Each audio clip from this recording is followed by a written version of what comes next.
नमस्कार। मैं एजाज अहमद आपको अपने चैनल हिस्ट्रीनामा में स्वागत करता हूं। आज मैं आपको एक बहुत ही अहम मामले में डिस्कस करूंगा और कुछ धार्मिक ग्रंथों के बारे में। इसमें हमने आज लिया है भविष्य पुराण को। भविष्य पुराण एक ऐसा पुराण है जिसमें भविष्य की तमाम सारी आने वाली घटनाओं को बताया गया है। किसी ना किसी रूप में कहीं ना कहीं मेल, एग्जैक्टली तो नहीं है लेकिन कहीं ना कहीं कुछ हद तक मेल खाता है।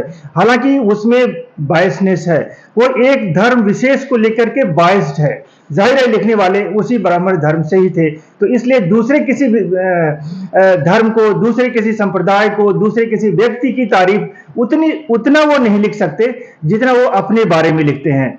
तो कहीं ना कहीं उनमें कुछ कमियां तो हैं, लेकिन बहुत सारी बातें उसमें कुछ मेल खाती हैं। बहुत सारे मुस्लिम स्कॉलर कहते हैं कि उसमें प्रॉफिट मोहम्मद साहब का के बारे में भविष्यवाणी बताई गई है, लेकिन वहीं पर दूसरे लोग कंडेम करते हैं, नहीं वो कोई और है, प्रॉफिट मोहम्मद साहब नहीं है बल्कि कोई और है, महामद नाम का। क्योंकि हम देखते हैं ऋग्वेद में, सामवेद में, यजुर अथर्ववेद में भी बहुत सारे ऐसे शब्द मिलते हैं जिसका मतलब अहमद होता है, जिसके बारे में बताया गया है। अगर प्रॉफिट मोहम्मद के बारे में होता तो इसका कोई नाम लिया जाता, सॉरी, इसका कोई मतलब होता, संस्कृत मीनिंग होता इसका, डायरेक्ट महामद नहीं होता। महामद शब्द जो है क्या है, कैसे है, उसके लिए मैं, हमारे साथ बैठे हुए हैं हमारे बहुत ही प्रसिद्ध इतिहासकार श्री आकाश जी, जो हमें बताएंगे इस भविष्य पुराण के बारे में। ये भविष्य पुराण के बहुत अच्छे ज्ञाता हैं और इसके बारे में इनसे सवाल पूछूंगा और हमें जवाब देंगे। तो हमारे चैनल में आपका बहुत बहुत स्वागत है आकाश जी। सबसे पहले मैं आपसे पूछूंगा इस भविष्य पुराण की रचना के बारे में। क्या है ये भविष्य पुराण, किसने लिखी, किस सन में लिखी गई, एग्जैक्टली क्या है, और ये इसमें जो प्रोफेसी है, जो इसमें भविष्यवाणी है, वो कहाँ तक सत्य है? देखिए सर, जहाँ तक मेरा मानना है, अगर मैं ऐतिहासिक प्रत्यक्ष की बात करूँ, और पहले मैं ये बता देना चाहता हूँ कि मैं कोई प्रमाणिक व्यक्ति नहीं हूँ इस चीज़ पर बात करने के लिए। मैं केवल इतिहास क्या कहता है उन चीज़ों की बात करूँगा। एक धार्मिक ग्रंथ है, धार्मिक भाषा अलग होती है, धार्मिक उद्देश्य अलग होते हैं, और वो ग्रंथ धार्मिक उद्देश्यों को ही लेकर लिखा गया है। तो गाहे बेगाहे उनसे हमें ऐतिहासिक चीज़ें मिल जाती हैं, तो उन्हीं पर हम बात करेंगे। देखिए, श्रुतियों में ये है कि महर्षि वेद व्यास ने पुराणों को लिखा है, लेकिन ये सर्वथा सत्य नहीं है। लोहमर्ष है, लोहमर्ष का पुत्र है, वो उसके बारे में भी आता है कि उन्होंने पुराणों को लिखा। लेकिन जहाँ तक मेरा मानना है कि अलग अलग युगों में लिखा गया है, और ये बोला जाता है कि चौथी शताब्दी जो ईसा पूर्व के बाद ये लिखे गए हैं। लेकिन इनका जो मुख्य भविष्य पुराण जो है वो समय के साथ साथ लिखी जाती रही है। जैसे कोई घटना होती है, घटना के बाद उन चीज़ों को भविष्य पुराण में सम्मिलित किया जाता है। और यदि कोई नाम या स्थान या फिर कोई घटना किसी ग्रंथ के साथ सामने तरकती है तो ये महज संयोग है। और ऐसा भी हो सकता है कि घटना के बाद उस पर परिचर्चा की गई।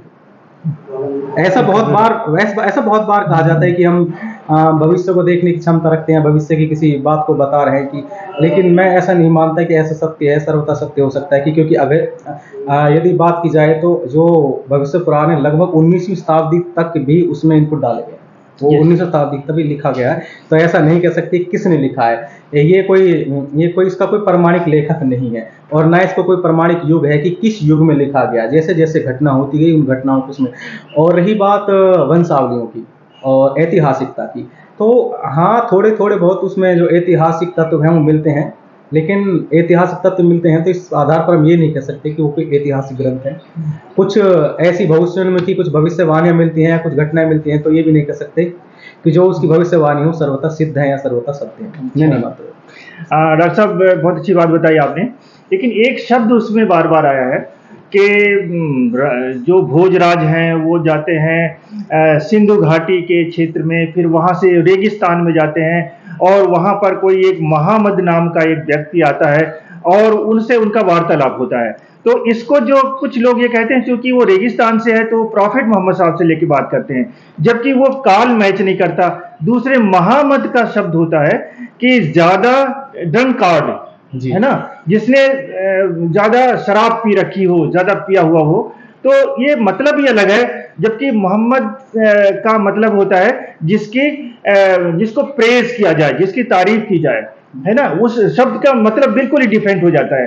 तो क्या ये मोहम्मद या प्रॉफेट मोहम्मद से कोई लिंक है, या ऐसे ही वहां से एक बात लिख दी गई है, बता दी गई है? क्योंकि मेल भी उनका जो टाइम है वो भी राजा भोज का उनका मेल नहीं खाता, ना कभी सिंधु घाटी की तरफ प्रॉफेट मोहम्मद आए, ना ही वो राजा भोज भी उधर कभी गए थे। देखिए सर, ये जो भोज है ना, भोज एक उपाधि से जुड़ा हुआ शब्द है। हम ये नहीं कह सकते कि जो महाराजा भोज है, मिहिर भोज है, प्रतिहार भोज, कौन सा भोज है ये भी नहीं पता। और साथ उसमें कोई डेटिंग भी नहीं है कि कुछ समय की बात कर रहे हैं। बस उसमें ये कि सालिवान के जो कथा है, उनका 10वां राजा, उसमें एक कथा है, और कथा में ये है कि वो विजयी करते करते हिंदू कुश पर्वत पर पहुंच जाते हैं, जैसे कि आज का अफगानिस्तान, वहां तक पहुंच जाते हैं। तो जब वहां तक पहुंचते हैं तो एक भविष्यवाणी होती है, उसमें शिव कहते हैं कि आपको इस देश में नहीं आना चाहिए, और उनको पठानों को उन्होंने पिशाच बोला। पिशाच, जो पठान शब्द के लिए जो शब्द आया है वो पिशाच आया पुराण में, और उन्होंने ये कहा कि ये एक कलंकित भूमि है, और यहाँ के जो कह सकते हैं ना कि यहाँ के जो लोग हैं मलेच्छ हैं, मलेच्छ अर्थात हिंदू बाह्य, सॉरी सनातन, जो सनातन धर्म को फॉलो नहीं करते हैं, मांस खाते हैं, उनको ही मलेच्छ कहा गया है। कि उन्होंने कहा कि मलेच्छ भूमि है और आप वापस चले जाएं। और उसमें एक शब्द आया मोहम्मद। मोहम्मद, अगर मैं ये मानूं कि मान सकते हैं कि कोई राजा भोज रहा होगा उस समय पर, उस शताब्दी में, तो मोहम्मद बिन कासिम से साम्य हो सकता है। ऐसा हो सकता है कि मोहम्मद बिन कासिम के बारे में बात कर रहे हैं, क्योंकि मोहम्मद बिन कासिम उसके बाद जीतता जीतता भारत की तरफ बढ़ा है, उस वही समय है। लेकिन जो राजा भोज है, राजा भोज उनके बहुत बाद की घटना है, तो राजा भोज के साथ वो शब्द सामने नहीं रखता है। और साथ ही साथ एकमात्र शब्द के आधार पर पूरा शब्द होना चाहिए था, पूरा नाम होना चाहिए था। यदि कोई नाम किसी पुरुष के साथ साम्यता रखता है तो इसको या तो महज संयोग माना जाए, या फिर ऐसा माना जा सकता है कि ये कोई अन्यार्थी शब्द है, ये उसके लिए। और व्यक्ति वाचक शब्द तो है, उसमें दिखता है कि आप मोहम्मद भाई वो बात करता है, लेकिन ये मोहम्मद जो वो हैं जिन्होंने प्रोफेट मोहम्मद हैं, ये मुझे नहीं लगता कि ये उसके साथ साम्यता है। ये बिल्कुल ही उचित नहीं है ऐतिहासिक दृष्टिकोण। कुछ लोग ऐसा जोड़ के कहते हैं जो गलत कहते हैं, ऐसा उनको नहीं कहना चाहिए कि ये इस ग्रंथ में है अपने धर्म को ऊंचा करने के लिए, अपने धर्म को बड़ा दिखाने के लिए। कभी भी इस तरह का गलत जो है तशरीह नहीं करनी चाहिए, गलत डिफाइन नहीं करना चाहिए। हाँ, तो मैं एक बात और बताना चाहता हूँ कि इस कहानी में कई जगह ये बताया गया, जैसे महामद मतलब ये कि हाईली ड्रंकन पर्सन, यानी कि बहुत ज्यादा जो ऐसा आदमी जो बहुत ही शराब पीता रहा होगा वो अधर्म स्थापित करेगा। और इसके अलावा ये बताया गया है कि ये पिशाच हैं। तो ये सारे जो वर्ड यूज किए गए हैं ये कहीं ना कहीं एक धार्मिक अहंकार को नहीं दर्शाते क्या? क्या ये शब्द, जैसे हिंदुस्तान में भी आर्य जो है वो दस्यु यानी डाकू, दास मानी गुलाम, या यहाँ के जो लोकल जो मूल निवासी थे, इन सबको ये बताना, शूद्र कहना और इस तरह के वर्ड यूज करना, क्या यही भविष्य पुराण में भी दूसरे धर्म के लिए नहीं यूज किया गया है? कहां तक ये बात सच्ची है, क्या सत्यता है इसकी? देखिए सर, मैं जहां तक मानता हूं कि जो धार्मिक ग्रंथों को लिखने को उद्देश्य समझा जाए, पहले जो धार्मिक ग्रंथ हैं जो उस समय लिखे जा रहे थे वो राजा महाराजाओं के जो पदवियां होती थी, जो उनका जितना महिमा मंडन हो सकता था वो कर रहे थे वो, और उन्हीं के ही आदेश पर वो ग्रंथ लिखे जा रहे थे। तो जब हम जब धर्म से जुड़े हुए होते हैं, कोई धार्मिक लेखक होता है, तो धार्मिक लेखक के लेखन में हमेशा से अहंकार होता ही है, और साथ ही साथ धर्म जो है, धर्म के साथ धार्मिक श्रेष्ठता जुड़ी हुई है। जो धार्मिक श्रेष्ठता का जो दम्भ है, जब भी कोई एक व्यक्ति होता है धर्म का, तो वो हमेशा अपने धर्म को ऊंचा दिखाना चाहता है। और ये जो मनोवैज्ञानिक बीमारी सारे ही धर्मों में मौजूद है। जैसे कि सबने अपने अपने शब्द अपना लिए, जैसे मुस्लिमों ने काफिर शब्द अपना लिए हैं, और जैसे कि सनातन धर्मियों ने मलेच्छ शब्द अपना लिया है। तो वो वहां पर इन शब्दों के द्वारा जो उनसे अलग वाले धर्म के लोग हैं उनको वो अपने से कमतर दिखाना चाहते हैं और अपने आप को बेहतर दिखाना चाहते हैं। इसका कारण ये है कि जिससे वो बता सके कि हमारा जो रास्ता है वो श्रेष्ठ है और वही सही है, वही एकमात्र उचित रास्ता है और उसी को अपनाना चाहिए। इसके पीछे कारण ये है, अन्यथा मैं इस चीज को इस रूप में नहीं लेता। बहुत बहुत धन्यवाद डॉक्टर आकाश जी।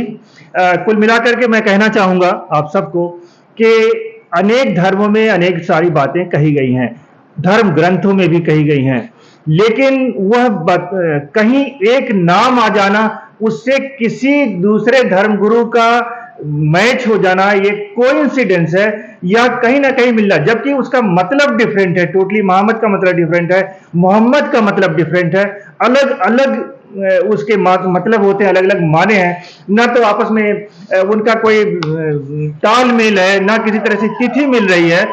ये सिर्फ नहीं सर। महज एक बात ऐसा है, एक सिर्फ यही बात कहना चाहता हूं मैं आप लोगों को कि इसको चाहे हिंदू धर्म के हों चाहे इस्लाम धर्म के लोग हैं, तमाम सारे मौलवियों को मैंने यूट्यूब पे कहते हुए सुना है कि इस्लाम धर्म के पैगंबर के बारे में अनेक धर्मों में बताया गया है।